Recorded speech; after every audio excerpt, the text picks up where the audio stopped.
Hi, everybody. Thank you for your patience as we move through our technical difficulties. Is it Mercury retrograde? I think I heard somebody say that. So it's only quite fitting that we have technical difficulties. But at any rate, I am Shay Pounds and I am one half of Homecoming Podcast. Isis. Oh, is that all the introduction you're gonna give, Shay? Oh, I thought you were going to say, and I'm Isis Rose. And, you know, if you like to Why don't you go first? Give your whole spiel, all your great. credentials and stuff, and I'll go second. I am Shay Pounds. I am one half of Homecoming Podcast. I am also a student midwife here in New Orleans. As you can see, me and Isis playing around on the bed there. It was actually a learning moment for both of us. I am also a doula, a birth worker, a wife, and a mama. I am a new mama again. I am newly postpartum. For those of you who were in person with us last night, some folks got to meet my baby.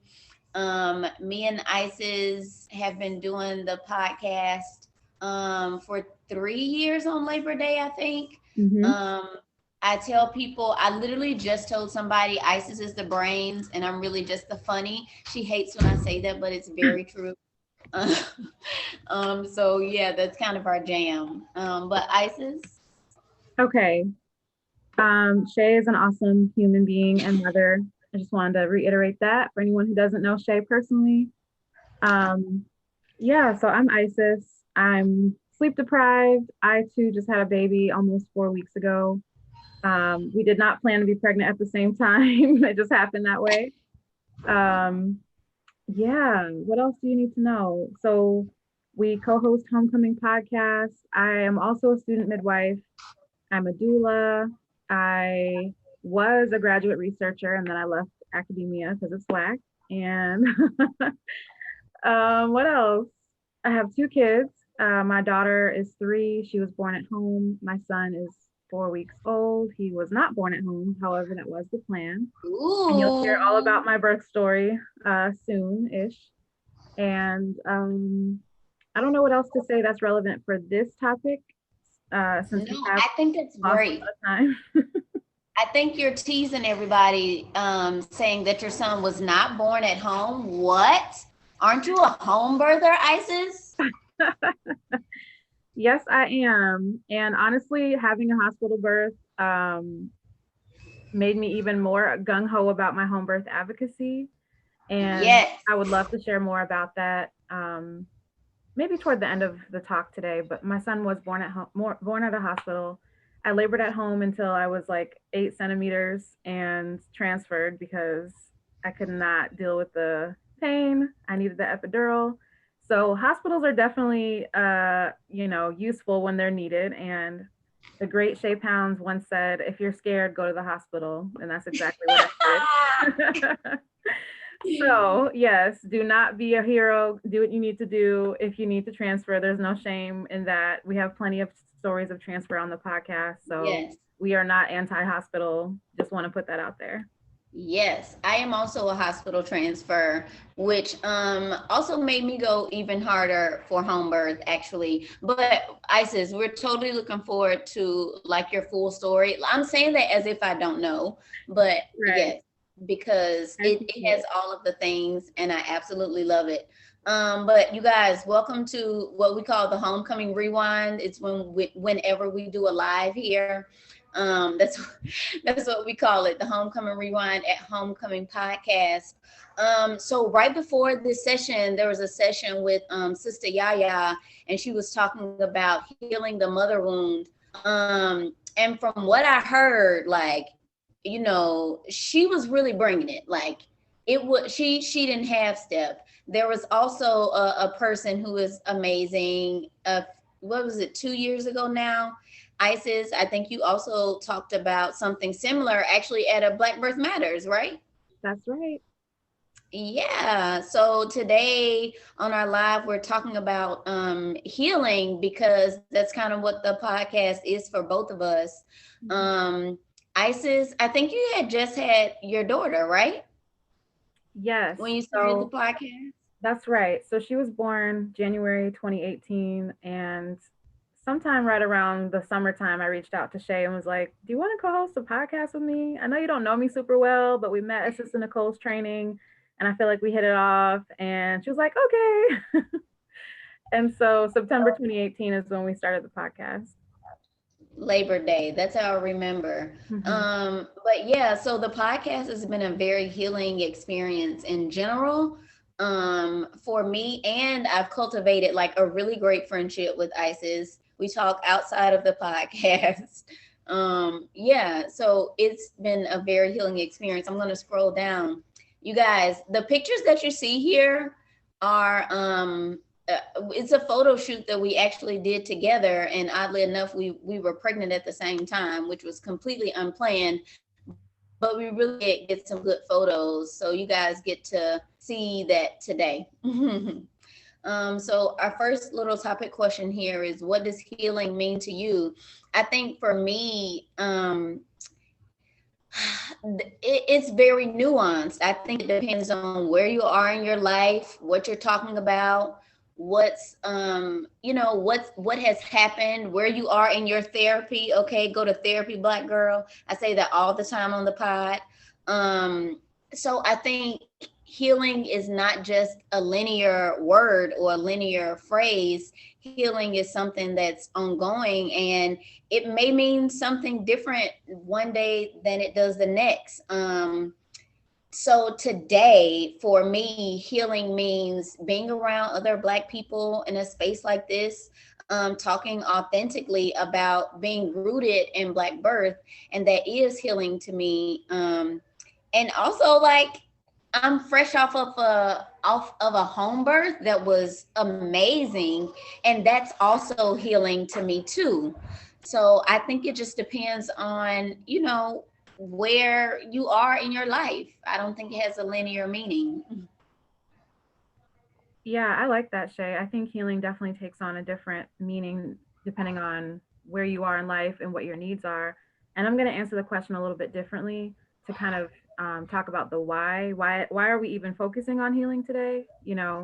Um, because it's becoming a theme for the other panelists, right? I was in the Yeah. session before mine with Sister Mystique Hargrove, and so she was talking about healing and from the perspective of inclusion.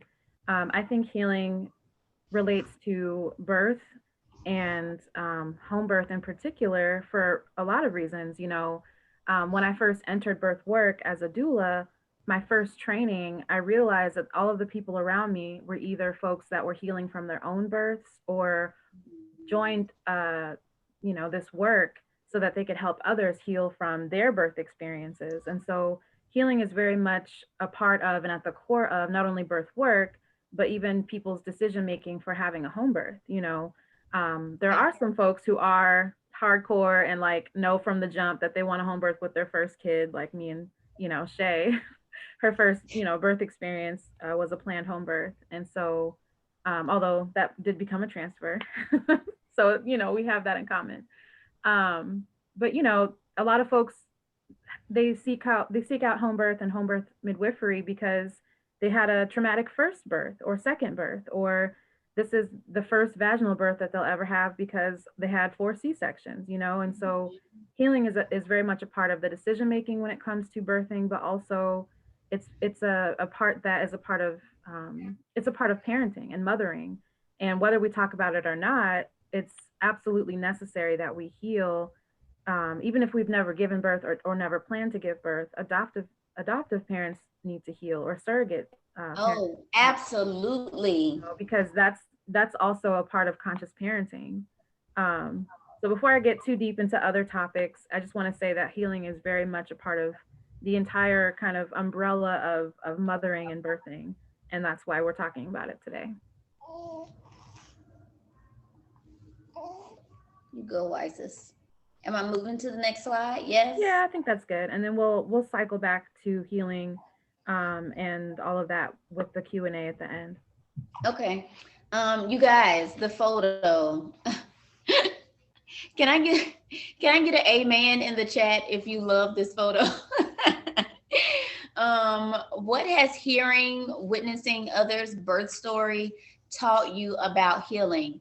Oh my goodness. This is a very loaded question. Wow.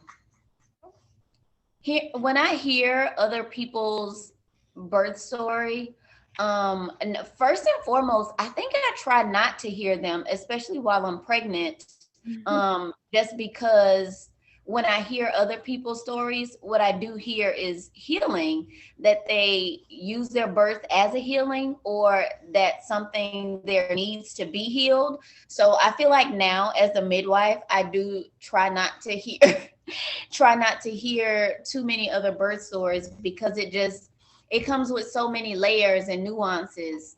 So I think it's taught me like how to protect myself and how to protect my story, my birth stories. I have three now, so I have to protect all of them differently. And I think it's also taught me how to protect like how to protect the sacredness of the work that I do, because they say you can't take trauma from one birth into the next, right? So Mhm. when we hear or witness other births, well, I'm saying I try not to do that, so I don't take it into the next birth with me that I go to. Mhm. And I think that is a form of healing, because some people's birth stories can get a little dark, and some people don't have a good experience, or like as a midwife, you may see something that's a little bit traumatic. So I I try to heal from those things, and then I try not to listen to some stories, or like all the way interject myself into some stories to protect that. Yeah, absolutely. I think that idea of protection definitely comes from a place of having and maintaining really strong boundaries. Hmm. And I think that's very important as we talk about healing and just overall mental and emotional health, right? Um, I think it was my training with Wapio. I want to say it was my training with Wapio, which was actually also in New Orleans way back when. And she was talking about, and you mentioned this, Shay, like not bringing your stuff, your baggage into someone Yeah. else's sacred birthing space. And she said, if you're the type of person who has to constantly share, even when it's not about you, now you're spinning a wound. Now you keep kind of picking at things that happened to you in your pregnancy and birth that aren't really relevant to the person that you're hoping to heal or facilitate in their healing now, and it's becoming about you. So don't spin your wound. And so I think about that all the time. And it's hard to maintain those boundaries, because you think you're being helpful because you're like, oh, I can be empathetic because I've also had a negative experience with XYZ, Right. but Right. I think working with others, especially as a birth worker, it also means kind of taking a step back and decentering yourself. And I think that I so you said this question was loaded, right? I think that was It intentional because is. I intentionally put hearing slash witnessing, because we witness other people's stories as birth workers and All doulas the and time. midwives, Yeah. but as podcasters, we're hearing the story.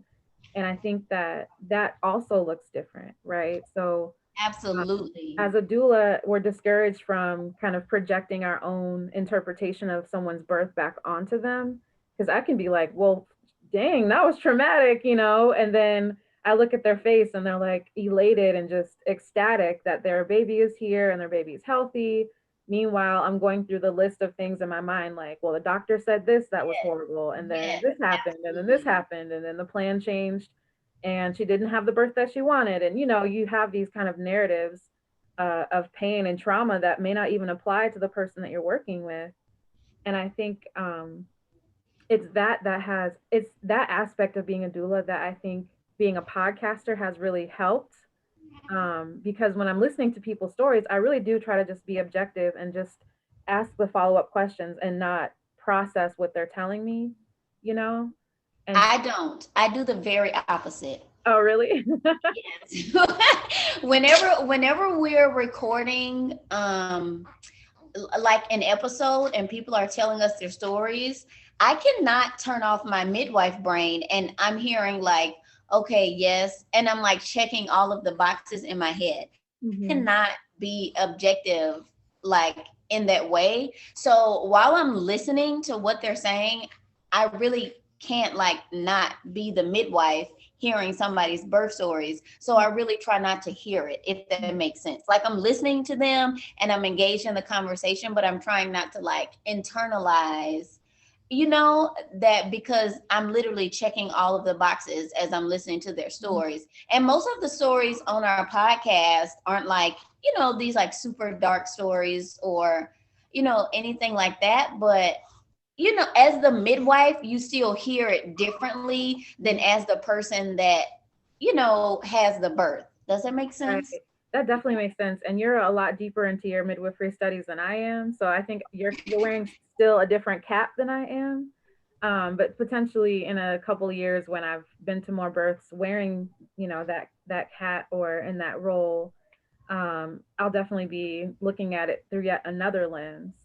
Um, but just I think about when I think about healing, I think about there's two people who pop up, well, three actually that pop up as far as guests that we've interviewed on the show. So I think about Roxanne. She's from Yes. the first season. I think it's the third episode, if I'm not mistaken. Yep. And her story is amazing because, oh, I think I have to nurse a baby real quick. Hopefully, you guys aren't bothered by titties. No, we not, girl. Nurse that baby. Okay.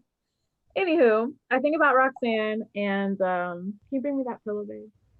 How she had an emergency cesarean with her first baby. And this is a woman who was told that she would absolutely have to have another C-section, not only because she already had one, but because she was high risk. Yeah. And, by the time her son was actually born, she was also 300 pounds. And so we had a conversation about just being like a fat Black woman and how you're already expected to have a really medicalized birth, right? And so I think about her story and how she ended up finding a midwife who believed in her ability to have the baby, to have the birth that she wanted, which was a home Yeah. birth, home water birth, right? Yeah. How her experience was incredibly healing because the fact that she was able to have her home birth after cesarean was extremely validating. She was able to be in an environment where she wasn't just um, labeled as obese and basically just assessed by her BMI and nothing else. I think about Nola. Nola has an amazing story because Oh, yes. she experienced loss, Yeah. several times, and then she had a couple of hospital births, and then she was like, you know what, I had my babies and that was cool, but I know I can have an even better and even Yep. healing experience, and she had that healing experience at home. Um, and man, breastfeeding and talking is definitely multitasking. And then I think about Tayo and how she experienced the loss of her father while she was pregnant. Yes. Just experiencing Absolutely. that grief and how having a home birth was extremely healing for her. And And she so talks about that in the episode too, how mhm, she had to heal, that type of pain while she was pregnant.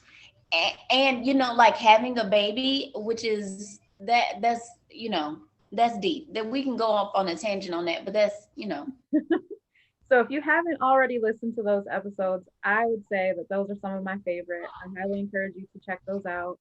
But that's why we do the podcast. That's why we advocate for home birth because it's extremely difficult to you know, um, be a survivor of abuse or trauma and want that sense of control in your birth when you're in the hospital. Like you don't have control in the hospital. It's very rare that a person feels like they have control or feels empowered. And it's a beautiful thing when that does happen, but home is absolutely the best place to give birth when you're a low risk person because you are in control.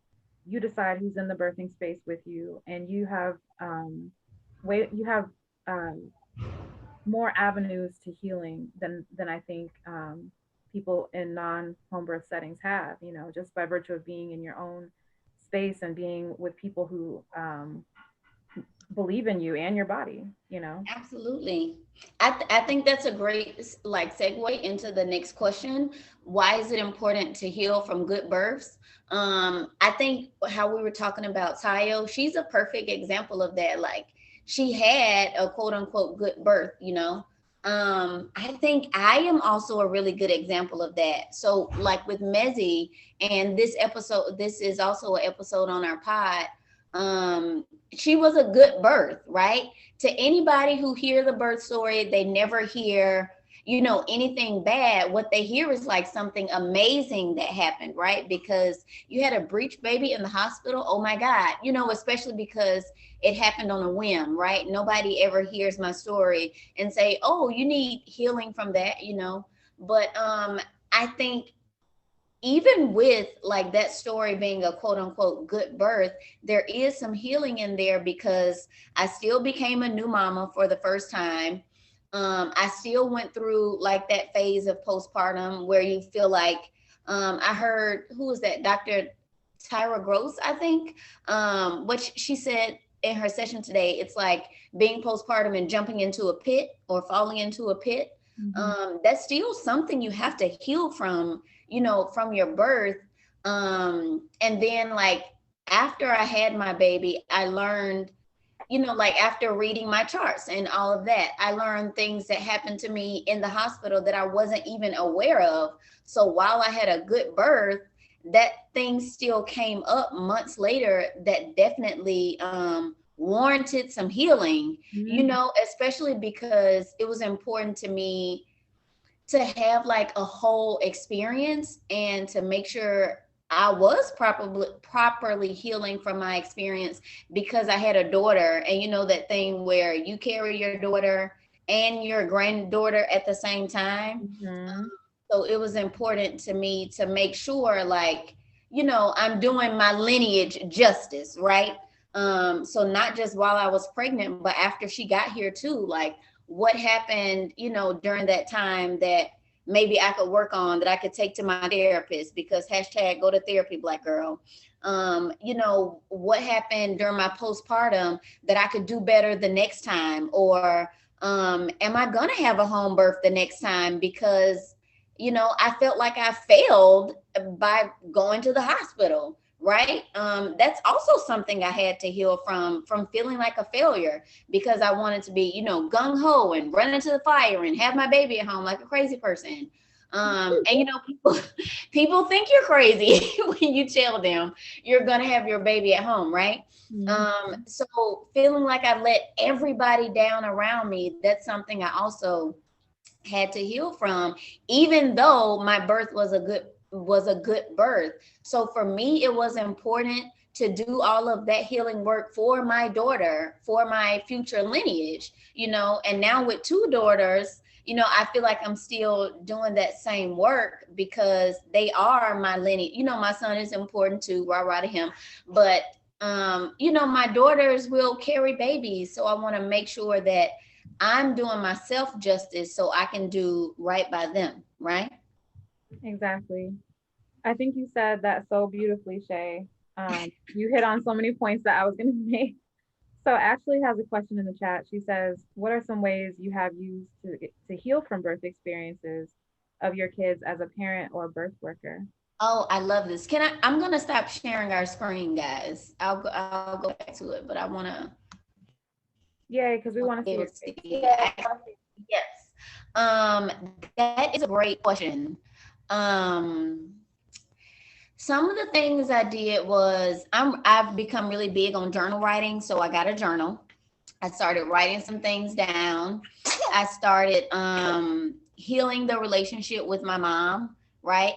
I also leaned into parenting. I think becoming a new parent for the very first time, is really but falling into a pit, right? So instead of like running from the challenge, I really leaned into it and decided what type of parent I want to be, what type of parenting style I wanted to implement, and how I need to work on myself, right? In order to, be this big mama that I wanted to be. And I worked on being authentically myself, right? Anybody who knows me knows I am like a big personality. I have a really big presence, even as a 5 foot person. When I step into the room, I'm there, right?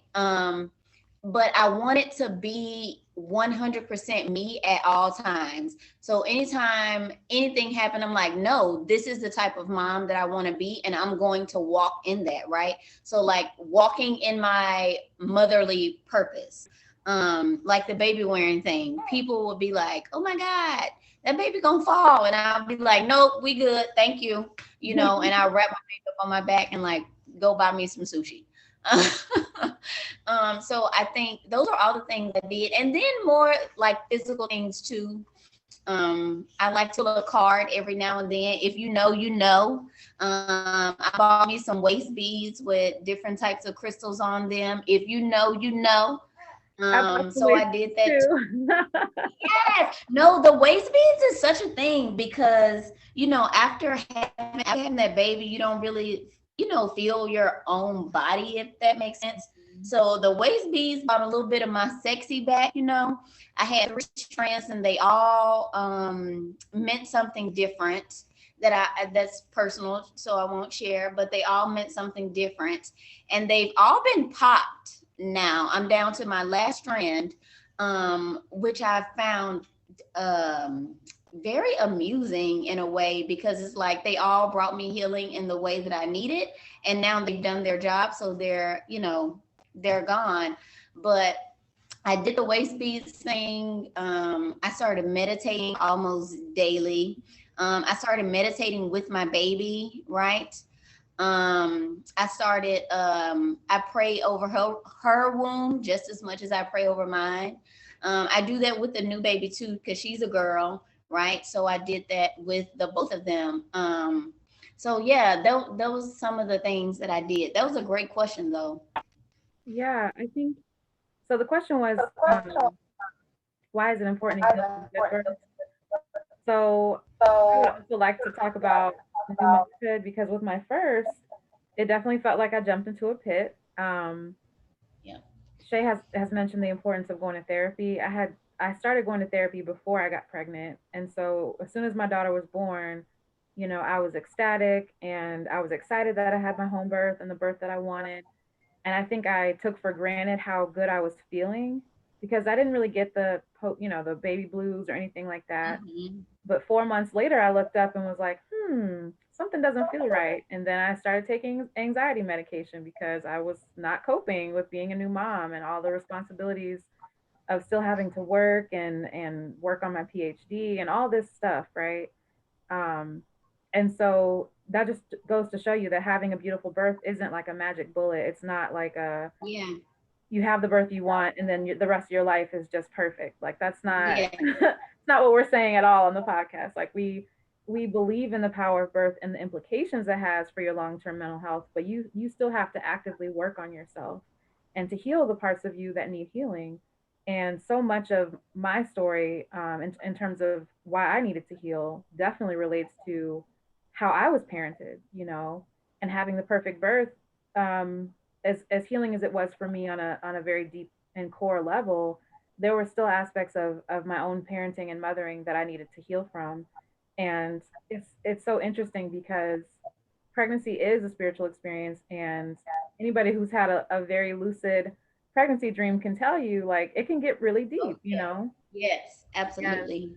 I'm someone who doesn't have a good relationship with my mother, and that's why I go so hard for, just having a positive and conscious and gentle parenting a relationship with my daughter, especially, but both my children, because we don't have a relationship at this point, she and I.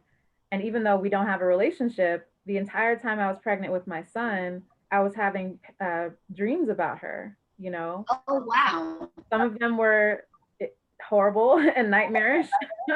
Others of them were pretty tame, and it felt like the old days. But either way, this stuff will keep coming up, in your life. Hmm. And you have to know what your triggers are. You have to understand that pregnancy and postpartum triggers all types of complex feelings and emotions and Oh behaviors yes, in absolutely. ourselves. And until you can confront your issues head on, coping with those things is going to not get any better for you. And you're going to carry that into your parenting relationships one way or another. And so, that's what healing means to me. It means really getting at the root cause of your issues and recognizing that having the, we always talk about the Instagram birth, right? Having the perfect Oh, water yeah. birth and the flower petals in your tub and the fairy lights. As beautiful as that is, and as much as we endorse that, that's not necessarily the only aspect of healing or the most important aspect of your healing process. You really have to get in there and do the work. And now my daughter's coming in to talk to Hi. me and be on camera. Can we get a time check?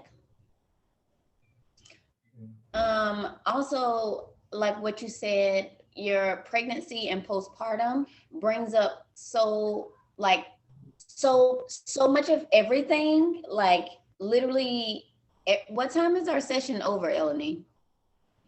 Uh, I'm sorry. I want to make sure we don't go over our time. It's 12:50, 55. Great. So we're doing it. So yeah, it brings up so much, and it's like having to deal with those things like while being pregnant is a lot. Like so with Mosiah, I had all of these ultrasounds, right? Because they thought something was wrong with his heart and his bowel, right? So that was like a whole thing, and I was stressed out about it. So with my next pregnancy, I did not get a single ultrasound because all of that from my second birth came back up, right? So it was like that's something I thought I had moved past, but here I find myself pregnant again, right? And now all of those fears are coming back up of something being wrong with my baby. Oh my God, we should be listening every 5 minutes or doing these things instead of really like leaning into the process of being pregnant and like, trusting the process. Somebody said, "How do we?" Oh, feel free to ask your questions, guys. Don't y'all? Me and Isis, we really will go on. How do we access your podcast after this video? You can find our podcast wherever you listen to your podcast, Apple Podcasts. I listen on what's the Android one? That's where I listen to our podcast. You can also listen via our website, homecomingpodcast.com. Yes, you can listen on Spotify. Um, yeah, but if you go to homecomingpodcast.com, you can hear all of the episodes. It also includes me and Isis's birth stories from Isis's first baby and my first two. So our latest little nurslings aren't on there yet, but they will be soon. Any more questions?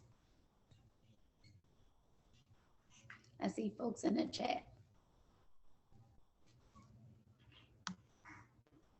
Isis, can you share one thing that happened this like pregnancy or birth experience that you wasn't expecting, or like something that surprised you, or something like that? So, that's a good question. Something that I was expecting that still threw me for a loop was I expected to go past my due date. However, when I went to 41 weeks and 5 days, I was still really angry. And I know due dates are guest dates, and I'm like fully expecting for my second baby to be, born at 39 weeks or whatever, and that definitely wasn't the case. Similarly, I expected for his labor to be so much quicker because people are like, yeah, I had my baby in 4 hours and it was awesome. And with Xena, I was in labor for 2 days, and with Obsidian, I was in labor for 2 days. So I was just like, okay, I never got that 8 hour or less labor experience, but oh well. Everything else was pretty much the same. I didn't have too many surprises with my second pregnancy. Yeah. So I did not expect to go almost 42 weeks. I want to say it was 41 weeks and 6 days, maybe 5 days. But I've never been that pregnant in my life. And everybody was like, "You've been pregnant forever. When are you going to have this baby?" And I'm like, I don't effing know, but let me tell you, it needs to happen soon. And with Mezzy, I was in labor, I think a full 24 hours. With Mosiah, it was like 30 something crazy hours. Which it was so long that I was like, and I say this on the pod that I'm like, nope, this baby not coming out. Let's just cut it out. Because this is actually insane. I've been having this baby for too long. And y'all, he still moves slow like that in his real, like, physical life. So I'm just leaning into the fact that that's just his MO, that he just gonna move on his own time. So I was expecting my labor to be long, but the entire pregnancy I kept saying, I really hope this baby don't play me like these other two did and take all day. Like, just don't take all day. And I had the 4-hour labor, Isis, that you're talking about. And not what people said. It did not give what y'all said it was supposed to give. Like, have y'all seen that? That's exactly how I feel. It didn't do that.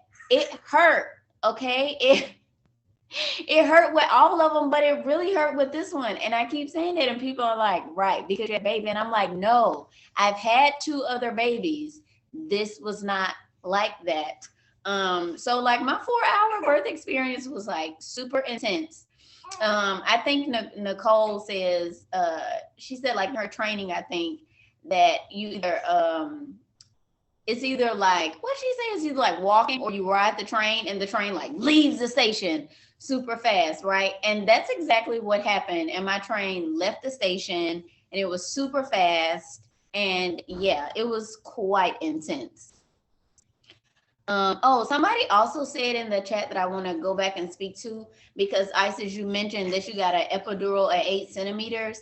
And somebody said, I thought you couldn't get an epidural after so many centimeters. That's not a thing.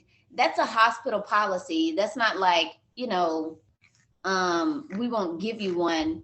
That's totally a hospital policy thing. So some people are like, well, we don't do it after so many centimeters. And really in the year 2021, you could show up with your baby head falling out. And if you say you want an epidural, they're totally going to give you one. So that's not a thing. Ashley Hill says, I gave birth during COVID and had no idea what to expect. My doula was a constant. Having a good doula is everything. Isis, did you have a doula for your births? So I had a doula friend who wasn't like a trained doula, and she was amazing. So just having just like a sister friend, someone that has maternal energy, she was awesome. And then Yeah. for my second, I did have a doula, but because of COVID, she wasn't able to transfer with us. Go to the hospital. Yeah, Oh, she was that sucks. amazing. She was amazing because I labored at home for a very long time. Yeah. He was born at like 6 a.m. We didn't go to the hospital till Oh midnight. no, I remember, because I remember texting you like when I woke up, like just making sure you're okay. It was super early in the morning. Yeah. Yeah. And so I also want to speak to the epidural thing. This is why advocating for yourself is so important, because first of all, I didn't have prenatal care, quote unquote. I was seeing a home birth midwife the entire time. I didn't have an OB or a midwife at the hospital. So they didn't have any files on me, records on me. So when I got to the hospital, they were like, oh, well, we have to do drug testing, HIV panel, blood panel. We have to do all this stuff before we can give you an epidural. And I was like, I don't care. Do what you need to do, because that's why I'm here. Like, I need that epidural. I wouldn't be at the hospital if I didn't, So I'm just like, do what you have to do. And so they did a cervical check at triage, right? And got me to my room finally. They wanted to do another check, and I was like, no. And then they wanted to do one more check right before the anesthesiologist was to get there. And I was like, no, we're not doing that, because if you check me and tell me I'm too far along, you're not going to give me the epidural. And again, that's why I'm here. So I don't know what you think is about to happen, but you're not about to check me. Just give me the epidural, send the doctor, put the needle in my back, whatever you need to do, because I'm in pain. So yeah, to Shay's point, you can get the epidural if you're 8 or 9 centimeters, which I was. So fight for yourself, fight for your birth, because I love how you were like, well, actually, no, because if you check me, you might not give it to me. Exactly. Which means this trip has been wasted. So no, let's get the anesthesiologist down here. Thank you. Exactly. Exactly. Any more questions? Isis, I love that little baby head that was peeking out. Oh, you said Obi's head. Yeah. Yeah, his best Yeah. is No right here, so I have scratching to put him over is. here real quick. So Oh yeah. I wanted to go back to the poll that you guys answered over in the Hoover app. Thank you for everybody who participated in the poll. So Woo-hoo. just to kind of, wrap up and make this thing go full circle, the question that we had everyone answer was, why is it important to share our birth stories? So before I get into the poll results, I just want to say, no matter where you give birth, no matter the outcome of your birth, Mhm. definitely share your story. And here's 15 reasons why. So, in no particular order. Also, if you want to read the answers, feel free to read them as I'm reading them. Ria says, head over to the poll. So, it's important to share our stories because, and this was my answer. I know they're posted anonymously, but I said we can create a culture of better birthing by cultivating expectations for treatment in childbirth. So if we don't talk about our experiences, other folks can't learn from them, and then we just kind of normalize these very you know, um, violent or unfortunate or just discriminatory things that do happen to people, unfortunately. And on the flip side, we Can I share my also read the next one? what? Can I share my answer? What I said? Yeah, real quick though. On the flip Um, side, if we don't share our stories, then we also aren't normalizing the beautiful aspects of birth because birthing is beautiful, although the dominant narrative in this country would have you believing otherwise. But birth is yeah. absolutely beautiful, especially for Black people. Um, Go ahead, Shay. I said my answer was I share my birth story to inspire people to inspire Black people specifically to have revolutionary births and birth experiences. Absolutely. Yeah, so at homecoming, we are a part of this Black birth renaissance that's happening, we believe, because, I think there is an out of hospital birth movement that's steadily gaining momentum, and that includes birth center births, that includes the revitalization of midwifery as a practice. So we also interview midwives and student midwives on our show, and we heavily advocate for midwifery and assisted and unassisted home births. Zena, I can't help you with this right now, okay? She found my flameless candles from my birth. I love it. Anyway, so the next one says healing and joy. Someone said 0, will do though. So I guess you haven't had any births, but you will plan to share your story. That's awesome. So many parents only hear fear-based stories, which is true. We talk about the maternal infant death rate, which is abysmal in this, you know, so-called first world country. But at the on the other side, like I said, we have other beautiful stories that don't get heard as well. And so if you have a beautiful story, don't feel any shame or guilt around sharing your story with others. I Absolutely. think when you share your story, you should always get consent because again, we don't want to trigger people or spin wounds when we are called to serve others, and we don't know what might trigger someone. Someone said it's a healing experience and it helps others as well. Someone said to normalize, nourish, and process, we need to leave a legacy of support to our daughters. Yeah, thank you. To encourage someone else, we can, what? I share my stories to inspire other Black folks to have revolutionary births. That was you, Shay. To connect and relate to others. Birth trauma is lessened when we share it. The more we talk about it in a safe place, the more we heal.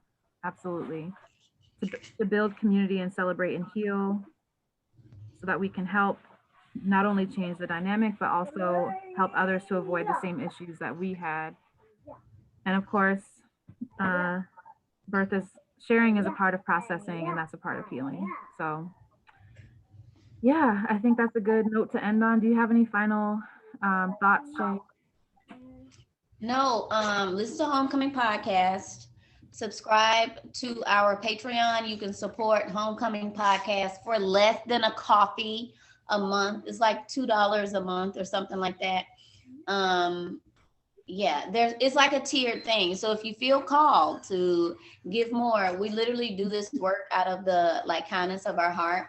And our Patreon literally keeps our podcast running most months. So Definitely. Yeah, we don't have any big sponsors yet, you know, but we do rely yes. on Oh no, we are parents getting and our there. Okay. platform. Yeah. So make sure you support us, support Homecoming Podcast. Mhm. Um, yeah. And somebody said we got a message on our DM. I don't know if you saw it on our Instagram, but they said, this is so amazing. I didn't know anything like this existed for Black folks.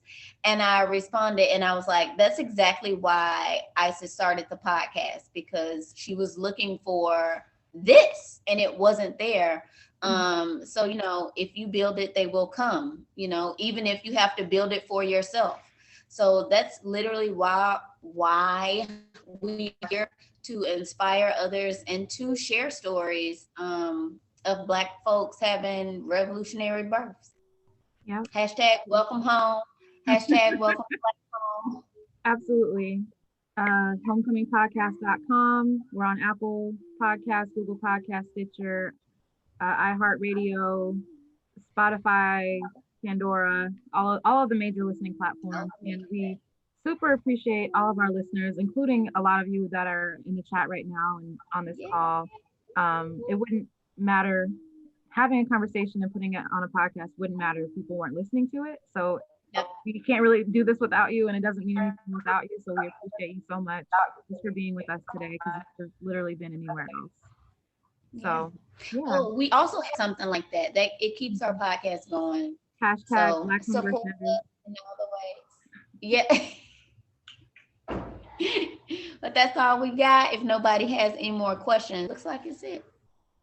Bye. Yay. Bye.